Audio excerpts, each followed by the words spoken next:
Hello friend, welcome to my channel. আমি doctor Chandrakant. আজ আপনাদের হার্টের সমস্যা যদি হয় তাহলে কি কি লক্ষণ থাকবে, অর্থাৎ কিভাবে বুঝবেন, কোন কোন লক্ষণ থাকলে বুঝবেন যে হার্টের সমস্যা রয়েছে।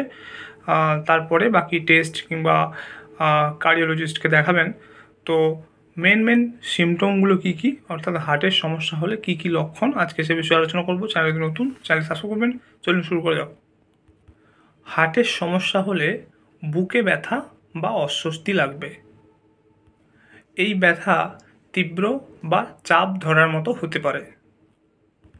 এরপর হচ্ছে শ্বাসকষ্ট, অর্থাৎ আপনি যখন শারীরিক পরিশ্রম করবেন তখনও শ্বাসকষ্ট হতে পারে, আবার রেস্ট অবস্থায়ও শ্বাসকষ্ট হতে পারে। এই ব্যথা কিন্তু ছড়িয়ে পড়ে ঘাড়, বাহু, চোয়াল ইত্যাদিতে ছড়িয়ে পড়ে। ক্লান্তি, অর্থাৎ সামান্য পরিশ্রমেও খুব বেশি ক্লান্তি বোধ করা। এরপর হচ্ছে ফোলাভাব, অর্থাৎ পা, গোড়ালি এবং পেটে তরল জমে ফোলাভাব দেখা দিতে পারে।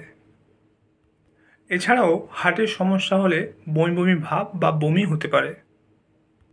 ঘাম, অর্থাৎ অতিরিক্ত বা অস্বাভাবিক ঘাম হতে পারে।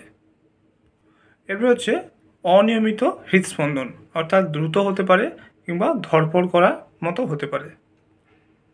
এরপর হচ্ছে মাথা ঘোরা, অর্থাৎ মাথা হালকা লাগা বা মাথা ঘোরা বা জ্ঞান হারানোর মতো অনুভূতি হতে পারে। তো এই সমস্ত লক্ষণ হলো, যদি হার্টের সমস্যা হয় তাহলে এই সমস্ত লক্ষণ দেখা দেয়, এবং এরকম লক্ষণ দেখা দিলে দেরি না করে অবিলম্বে চিকিৎসকের পরামর্শ নিতে হবে।